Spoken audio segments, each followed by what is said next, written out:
Welcome to Locality's Making Bank podcast, where we continue our exploration of South Florida's entrepreneurial landscape with host Keith Costello, co-founder and CEO of Locality Bank. Sit back, relax, and let South Florida visionaries guide you on an entrepreneurial journey from tribulation to triumph, sharing the very stories that have shaped them. Stuart Morris, welcome to Locality Bank's Making Bank podcast. Thanks for having me. Happy to be here. And we're really excited because Stu is actually a director here at Locality Bank. He's we're first director to come on the podcast. Awesome. So you've another first for you. We'll put that in one first after another after another. We're going to talk a lot about your resume today, so you can add that now. But so usually we just start off talking about your background, like where'd you grow up and what was your family like and how did that influence you?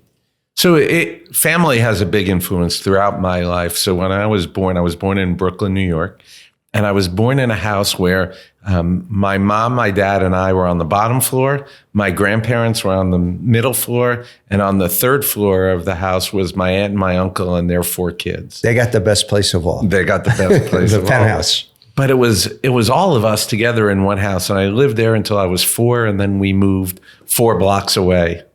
And then when I was 16, we moved down to Florida. And then a few years later, my grandmother followed and some other relatives followed. But our family has always been very, very close when I was very young. And what was it like growing up in Brooklyn, till you were 16? I mean, that's kind of an interesting environment to grow up in. Brooklyn is an interesting place. So you learn your way around the street. And I noticed this between, me growing up in Brooklyn and my kids growing up in South Florida.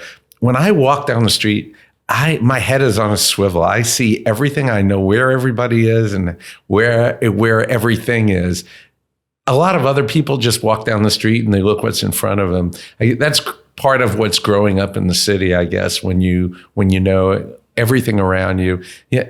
Kids complain about how far school is. I used to have to take 2 city buses to my high school in order to get there, and uphill both directions in the snow and everything, as the saying goes. But it was a different life. It's a city life versus, for the most part down here, the way we raised our kids, more of a suburban life. Yeah, not some people would call this a city, but not like Brooklyn. Not like New York City and Brooklyn. And so did you have any jobs? Would you work up there? I've been working since I'm a kid. I started when I was 13 years old. I had a paper out. I delivered the New York Daily News. Wow. And when I was 16, I worked at a drugstore, and then I moved to Florida and got a job right when I got down here. I've worked literally since the time I was 13, continuously. Until yesterday. Until this morning. And always did something. Some of it was more entrepreneurial. Some of it was more of a job. But and interestingly enough, the paper out was a very entrepreneurial thing. Oh, absolutely. At the time that I had a paper out,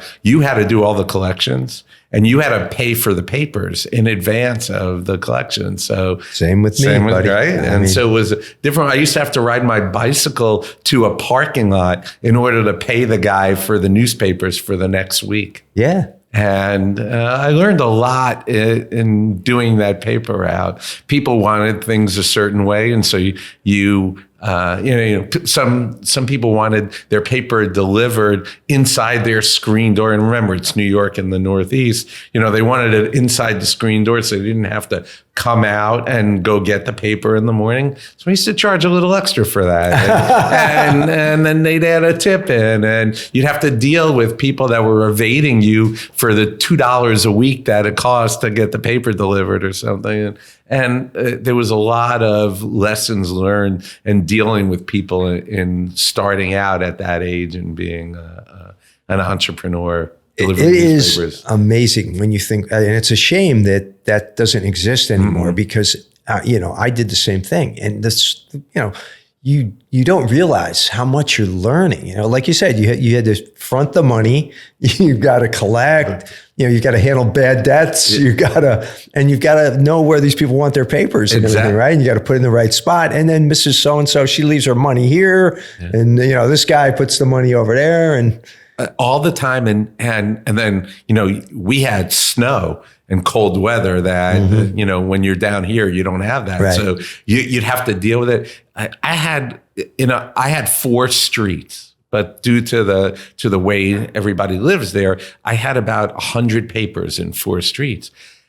And a lot of them were up 2 and 3 family houses. So there were large stoops that you had to get it up there. So you learn how to throw it. But in the bad weather, I used to do it with a shopping cart. But when it was snow on the ground, couldn't wheel a shopping cart. So you had to carry around 100 newspapers in a sack and deliver it that way during the bad weather. Yeah. And then you may remember, you probably do, the Sunday newspaper, you had to compile it yourself. Yeah. You got it starting on Wednesday, Thursday, Friday, and Saturday. You had to put the papers together and then deliver them. So there was a lot of logistics, a lot of issues that would arise. And don't talk to me about weather. I was in Albany, okay? Brooklyn was like Miami to me. Exactly. Okay? It's like, you guys had it easy down there. But anyway, this is the Paper Roots show. We're gonna change the format. But it's interesting. It's a common, actually, if you look at like a lot of very successful business people, they've had paper roots. So that's really cool. So you moved down to Miami, or where do you guys move? I moved down to Coral Springs when I was 16. Okay. Yeah. And finished up high school in Coral Springs. Finished up high school there. And then what kind of family influences are you getting? You know, they're saying, Stu, go to college. Your dad and your mother, are they encouraging you to? Absolutely. Education was always very important in our family. So it was a foregone conclusion that I was going to college. There weren't very many other alternatives. It was just a matter of where I was going and how much financial aid we would be able to get, depending on where I would go. So I actually applied to 4 schools and got into all 4 schools. I applied to UF, Miami, Emory, and Tulane. Okay. And at the time, you know, my parents, they didn't go away to college, so they didn't know anything. We didn't visit any of the schools. And I had a good friend in high school that was going to Tulane, so I went to Tulane, and that's how it was. And we became roommates, and to this day, he's my closest friend. From the time that we're 16 years old. Yeah, and not bad being in New Orleans. New Orleans was great.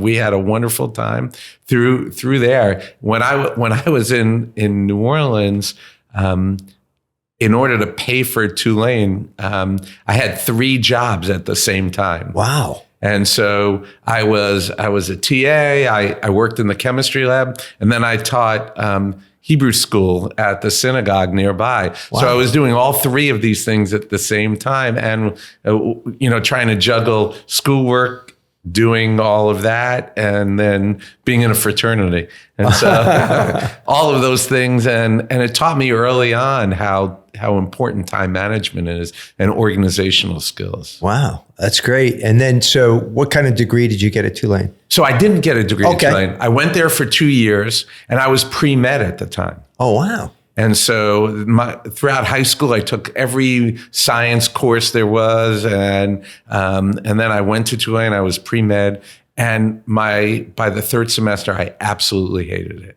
Okay. And organic chemistry was the final nail in the coffin. And I said, I'm not doing this anymore. And I had always been really, really good with numbers. And so I decided to take an accounting course.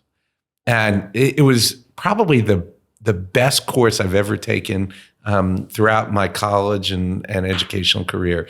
It was taught by a gentleman that was a practicing accountant in New Orleans, a legend now, that it was on, I still remember, it was on Monday nights from 6 to 9 p.m.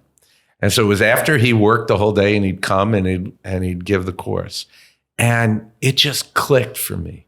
And people were struggling, they're having a really difficult time. And for me, it was really easy. And I figured out that, you know, this is what I should be doing as opposed to as opposed to going to medical school or becoming a physician. So, and at the time, Tulane did not have a business school yet. Okay. So what you had to get was you got a degree in economics with a concentration in accounting. And at the same time, University of Florida had just been voted the #1 accounting school in the country. So I put 2 and 2 together and I said, you know what? I'm going to take my talents to Gainesville. And so I transferred after my sophomore year to University of Florida. Interestingly enough, there was a whole group of us at Tulane. I was the first one, and then after that, 7 of us all transferred from Tulane to University of Florida, all at the end of our sophomore year.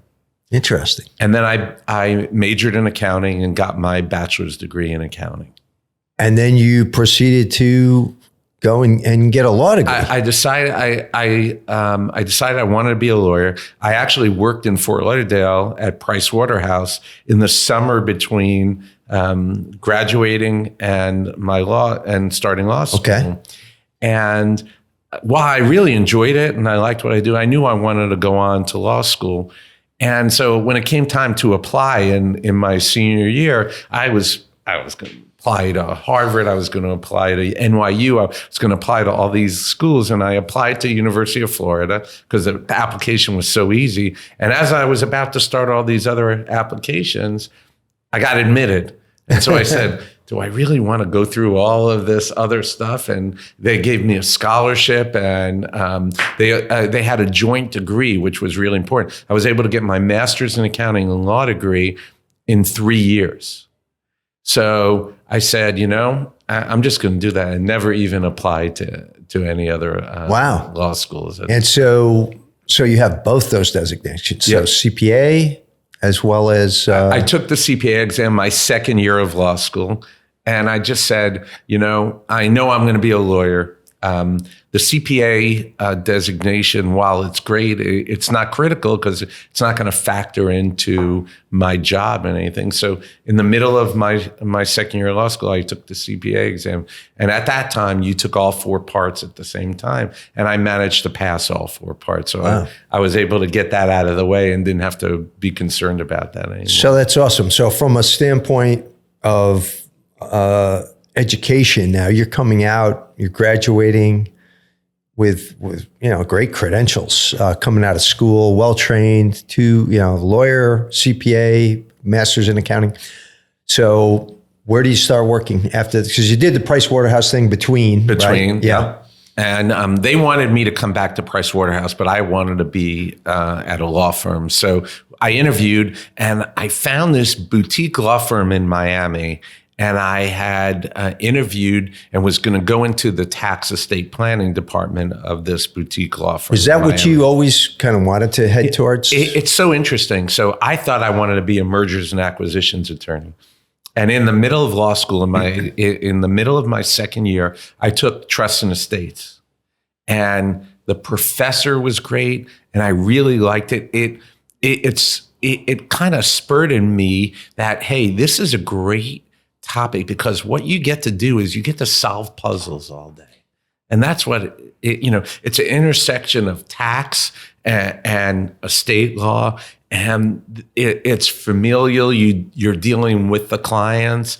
And it was something that really piqued my interest. And now, virtually nobody comes out of law school wants to be an estate and trust lawyer. It's very unusual. There aren't a lot of people. But I really fell in love with it. And from that point, I took all tax and estate courses the rest of my time in law school. And I said, this is what I want to do. So I found this boutique firm. It was about a 25, 30 lawyer firm in Miami.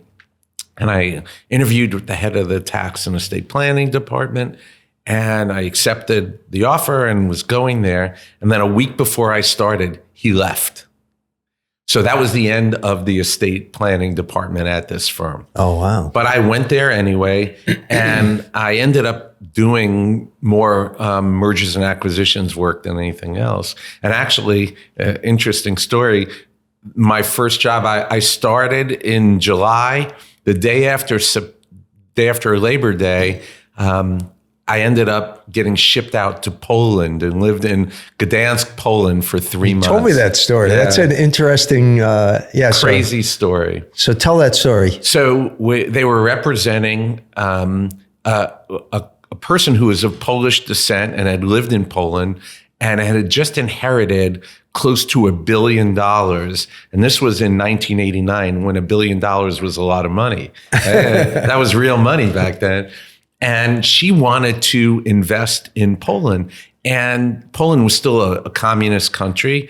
And if you remember, there was in the Gdansk shipyard, there was a movement called Solidarity in Lech Walesa. Yeah. So Lech Walesa was in charge, and she befriended Lech Walesa, and she decided that she was going to make a significant investment into the Gdansk shipyard to be able to bring it to be viable and commercial. And it was brand new law because as a communist country, there was really no private investment. So we were over there negotiating this investment and negotiating with the government as to how to write the law in order to A, allow this investment, and B, let it to be privatized so it works out. So her original commitment was $100 million. And then we had at the time an appraiser come in to do an appraisal of the shipyard. And they basically came back and they said, if you're paying more than $5 million, you're paying way too much. So it kind of fizzled it out. And like around Thanksgiving, right before Thanksgiving, I ended up coming back. And then I because there was no prospect to really do estate planning work, and there was some dysfunction at the firm, and the firm no longer exists anymore. I left and went to Broad & Cassell. In January. Famous firm, Had a great experience there. I did estate and trust work, and I also did some M&A and corporate work, but predominantly estate and trust work. And then I got the itch.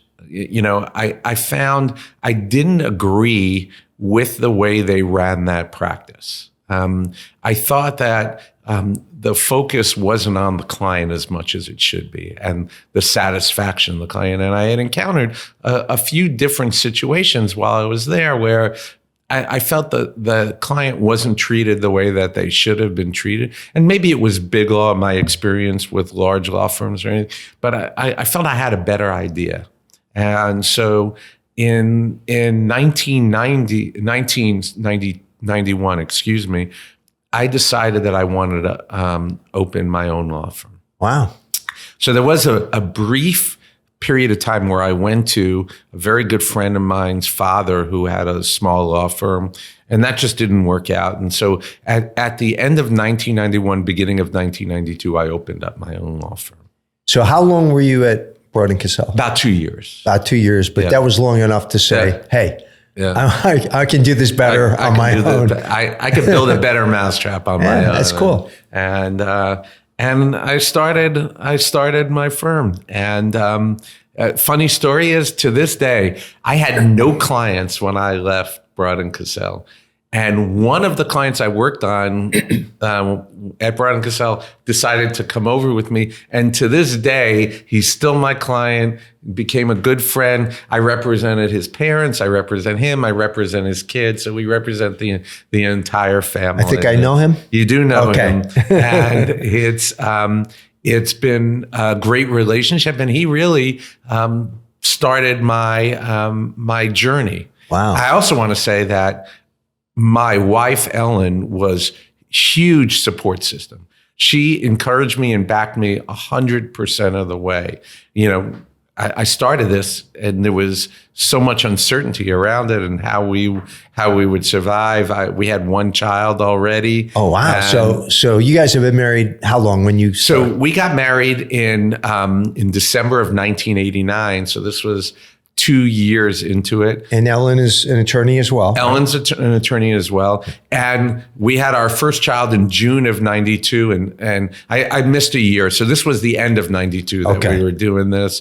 And so we had the baby, and we had just bought a new house. So we were doing all of this all at the same time. Wow. And she backed me 100% and was great. She said, I'll do whatever you need to do, and we'll get through this. And she was really an awesome support. So she was really encouraging you to go for it. 100%. Oh, that's great. And the way I started it, I needed $10,000 to begin to open the law firm. And so I borrowed $10,000 from my in-laws. And it was supposed to be a 3-year loan. Fortunately, before the end of the first year, I was able to pay off the whole loan, and it just built from that point. That's great. Well, it's interesting because for those of us, there are stereotypes about lawyers, right? Lawyers are not risk takers. If you ask a lawyer, you're always going to get, oh, don't do that, right? Yeah. They're never going to say, take a risk or, forget about that, go for it. So it's interesting, to see that you and some others, right? And same thing, kind of not to be stereotypical, but with doctors as well, right? Sure. Because you go to medical school, you go to law school, there's not like a tremendous amount of business training that goes into that, right? Business law maybe, but not like, here's how you start a business, here's how you get the money, here's how you take care of your employee, here's how you market. So all of those things you figured out. And, but I guess the biggest thing is just taking that jump. Well, it's interesting because you're right. Doctors, lawyers, professionals, they don't usually approach it that way. Most of them fall into starting their own practice because they were lawyers or doctors and something happened, or they say, I'm not happy where I am, and do it. Remember, my background as a CPA and as a lawyer, I took a very business-oriented approach to this. So I said, look, I'm going into business and my services happen to be legal services. It wasn't that I'm a lawyer and I'm falling into business. And that mindset is very different. So I approached it very much as a business and establishing it as a business. So we were focused on client satisfaction. We were focused on looking at the profitability, doing things to make it business savvy as opposed to a lifestyle type practice. I hired employees early on because I knew the leverage you can get with employees. And I followed a lot of those steps so that it was structured as a business, as opposed to structured as a practice that happens to be a business. And it made a big difference in how we grew, how fast we grew, and the way that we grew. So having been involved in banking in South Florida for quite a while, and just having had banking relationships with a lot of law firms, the change in the legal profession over the last 40 years has been dramatic. It used to be kind of this, almost like banking too, right? White shoe, you just come in and it's very collegial, and nobody is like asking for business that's disgusting or disgraceful. Right. People come to you, you don't advertise, and all these things just change. And it's like, so the mentality that I saw and observed, those successful law firms were those that, and those successful banks as well, were those who embraced the business side and kind of did away with that old method of doing business. Exactly. And my approach to this is, you can market to, and marketing was a key element of this. You can market to the end user where, you'll get the end user and that'll be one client, or you can market to the people that can provide you with a flow of clients. And so much of, continuing to this day somewhat, what I had done is I had marketed to the people that can provide a flow of business. Most of my early business came from financial advisors, insurance advisors, CPAs, who you develop a relationship with, and you're able to then reciprocate and work together, and it builds a long bonds and a mutually beneficial relationship. And those are what I built my practice on. And I did a lot of speaking. That was the other thing, educating the other professions around me.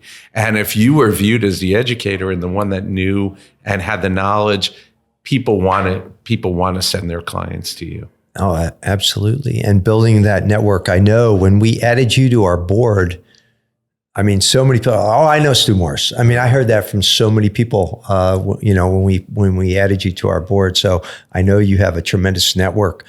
One of the other things that we share is a Vistage group. You want to talk about that a little bit? Sure. So I've always believed that you need coaching and you need and for me, I need someone or a group of people to hold you accountable, to share in your learning, share in your goal setting. So to make sure that you're pushing yourself towards those goals. And I've always been a big believer in goals, right? And they have to be written, all the things we always talk about, they have to be written and measurable and definable so that they can be all of those things. And if you can't read them, if you can't measure them, they're not going to be adhered to.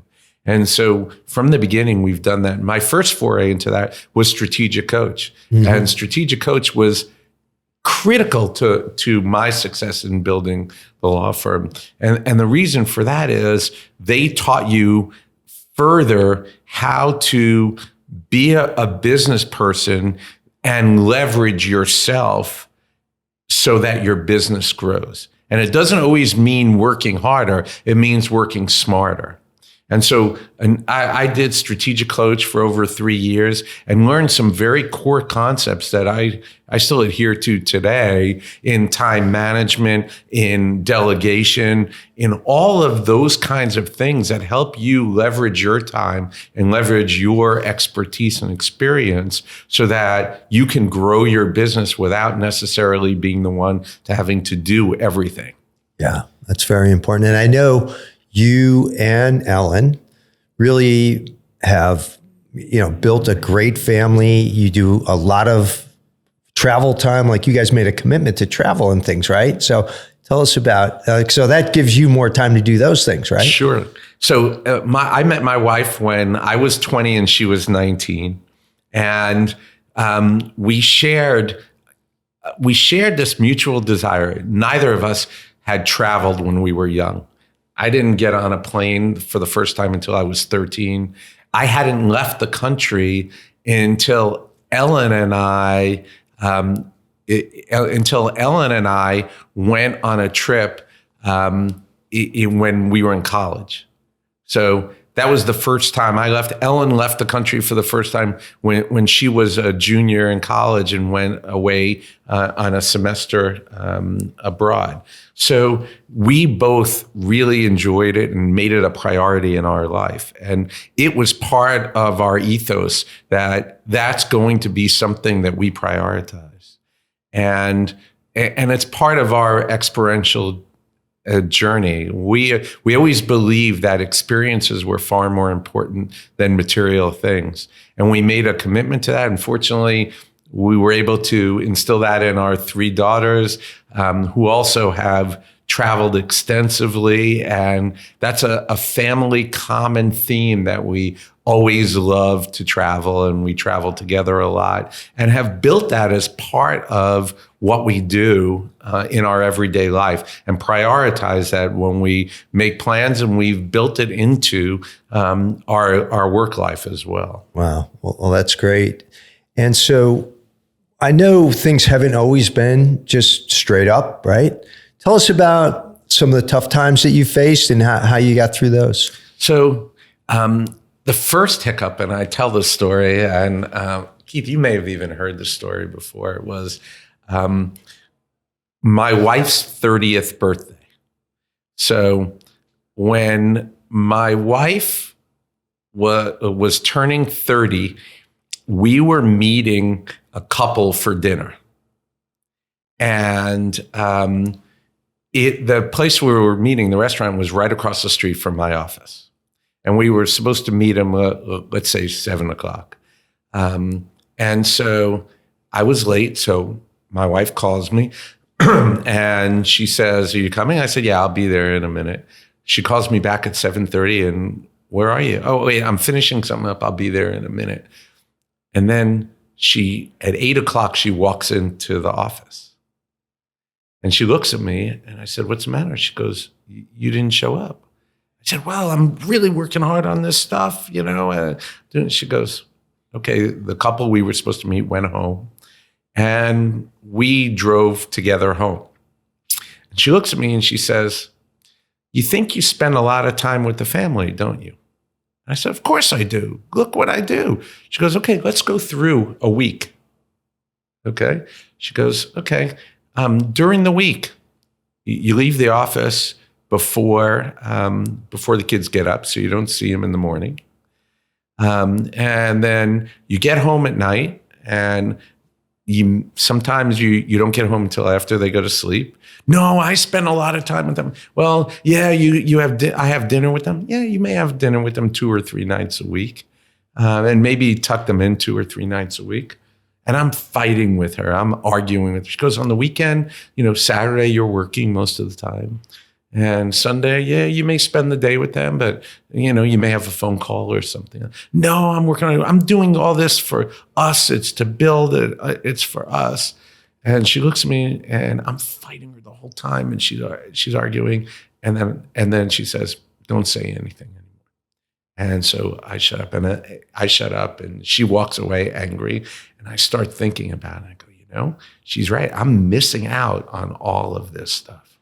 So on that day, I realized that I have to be more efficient in the way that I work. I said, I'm driven. I'm going to be successful. I'm going to do it. But I have to figure out a way to do it. From that point forward, I was home every night for dinner. I never missed an event for my kids. I coached them in soccer, coached them in lacrosse, coached them in whatever they were doing, and figured out a way, whether it was doing work after they went to bed at night or, on the weekends, carving out some time, but not the time that I was dedicated to them. And it made a huge impact. And the other thing I did was, because I figured out how to be more efficient, the performance of the firm was far, far better. Wow. And I added people. And what I always found is when I added people, profits went up because I was able to delegate more. That gave me the opportunity to go out and to get more clients and generate more business out of existing clients. That's a great lesson for everybody, because it's true. You think about your life and it's not like you go back, right? It's not like you go back to when you're 30 and say, oh, I missed that time with my kids. Yep. Once that time is gone, that's it. You can't go back and redo that. So, and I think what you demonstrated is you can, with the right amount of planning, as you did, you can have both. You can have success. You can build a business. It still means you're working hard, yep, but you're working smarter, and you're also not forgetting about probably the most important thing, because when you're laying down there and you're, looking up and you're on your deathbed, you're not going to say, well, think of all those hours I built. Exactly. That was great.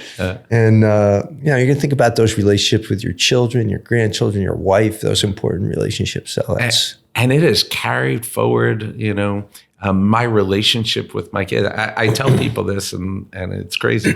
Like I said, I have 3 daughters. I speak to each one of them every day. And and more than even mine and my wife's relationship with them, the 3 of them are extremely close.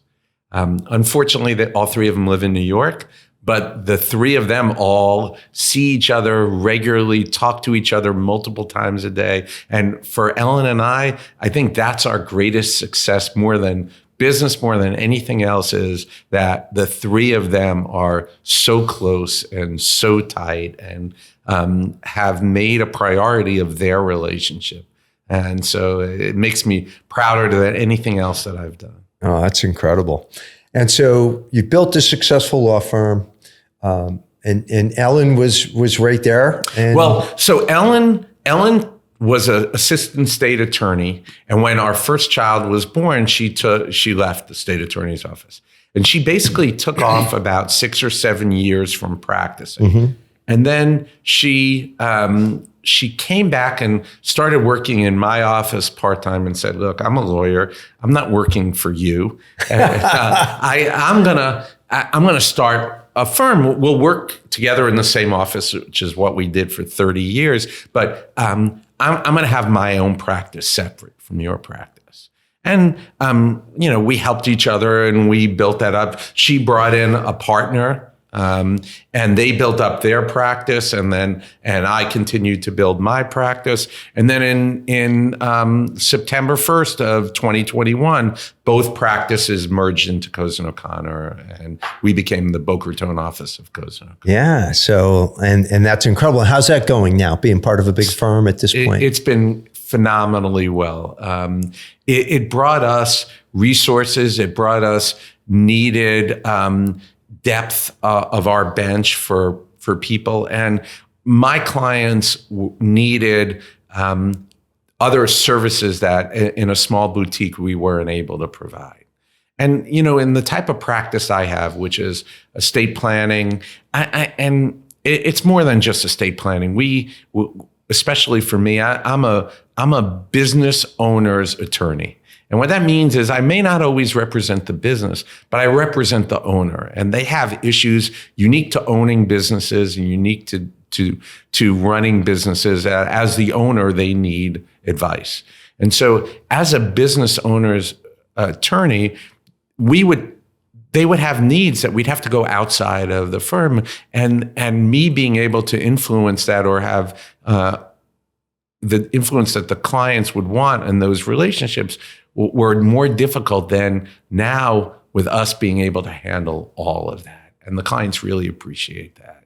And we're getting on, I represent 2, 3, 4 generations of families in doing what we do. And so now I have a team of younger attorneys that work with me on it. And we're able to really build a lot of depth for the clients and being able to help them on all their different matters and throughout the generations of the clients. Oh, it's incredible and a great success story and how you've built your firm up and now with Cozen O'Connor, and you're still practicing and probably will practice for quite a while more, right? I don't see any reason to not practice. I love what I do. I love dealing with my clients and working with my clients and being able to help them. And, in the new world of practicing, I could do it from wherever they need me. And I do. I spend a few months away during the summer, and the practice doesn't skip a beat. And we're able to provide all of those same services, whether it's in person or remotely. And it works very, very well. And I've always believed in multiple points of contact for the client. Many attorneys try to dominate the relationship with that attorney-client relationship. And I believe that if the client has more than one person to contact, it's benefit for the client, and it creates depth. It creates multiple people understanding the needs of the client and is available to assist the client. And we've always done that from inception of when I formed the firm. Sure. And I know you've been involved in a lot of philanthropic activities throughout your career, Junior Achievement, for example. And also, you've done a trip to Israel recently. So you want to tell us about some of those things? Sure. So, I've been involved in a multiple of different charitable organizations. And now I've become much more focused on 2 different areas. One is Junior Achievement. I've been on the board now. I'm the longest standing board member there. Now wow. And Lori Salurula is doing a great job. And so it's focused on giving back, right? I've had the opportunity to build up my business, have an exit from my business, yet still stay on and do all the important things that we continue to do. And I'm able to work with that next generation and being able to tell them and educate them, get them ready for entrepreneurship and job readiness and financial management and helping them along. And there's no greater satisfaction than working with students, young children, to be able to teach them those very, very important lessons and see that crystallize as they grow. So that's very important to me in building that up.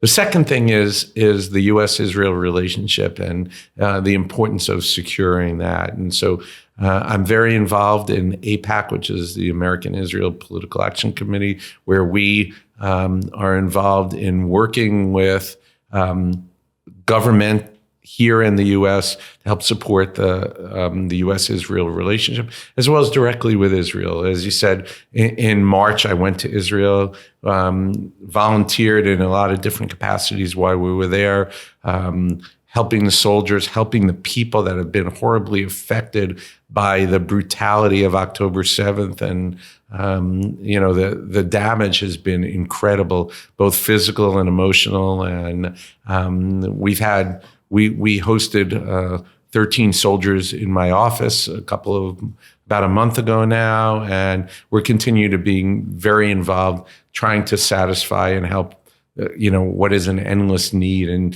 doing whatever we can do to help that.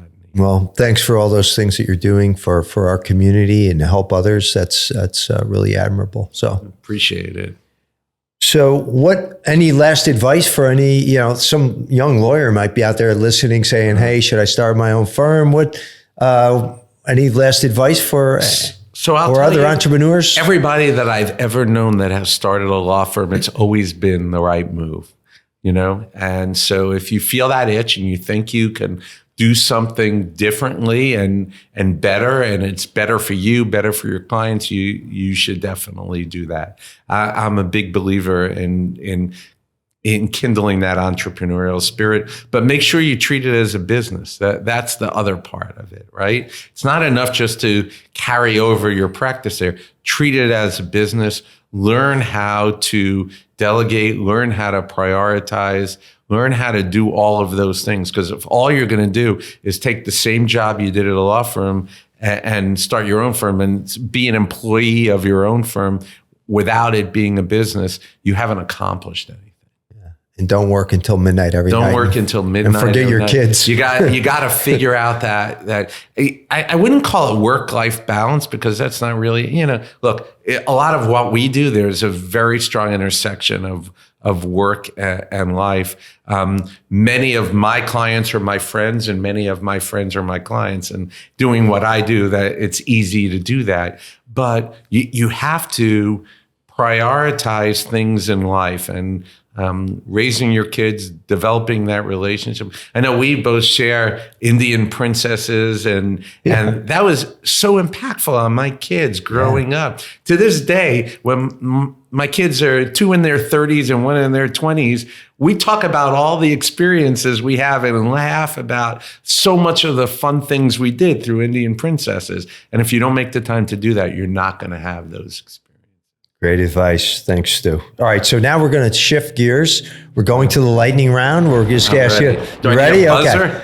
There's no buzzer, but just quick answers. What's your favorite book? So I look at a business from a business standpoint and from a life standpoint. Okay. From a business standpoint, one of the most critical, there are actually 2. One is called The E-Myth Revisited by Michael Gerber. And that was really impactful when I started my firm. Taught me how to build staff and delegation, and seeking out the least expensive person for the job that can do it capably. And it really taught you how to look at things a little differently, and how to allocate resources amongst staff, and who should be doing what and why. Mm-hmm. And then another one, which was very critical in helping me build my business, was Never Eat Alone. And that taught me how to build relationships. And to this day, I very rarely don't have a lunch or dinner or breakfast a couple of times a week, where we're constantly building those relationships. Excellent. And then what was the personal book? The personal side, one that was really impactful to me, was Tuesdays with Morrie, which taught me the importance of loving life and making an impact to the people around you. And the other thing that taught me is positive outlook. One of my philosophies that it's easy to say, much harder to implement, is that you can't worry about the things you can't control. And I've managed to really live by that, particularly the last 10 or 15 years. I've let go of worrying and stressing over things that were beyond my control. And my job is to figure out a resolution, not to stress over the event. And I really embedded that in my kids.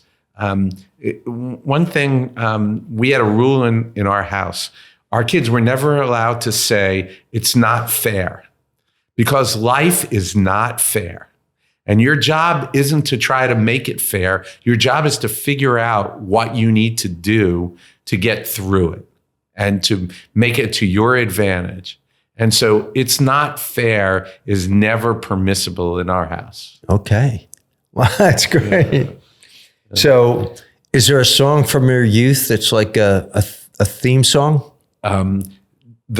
If you remember, again, I flash back to 1982, okay. John Cougar Mellencamp, okay. The song Jack and Diane. Oh, yeah. What that song brings me back to is my good friend and college roommate, as I said, who's still my good friend today.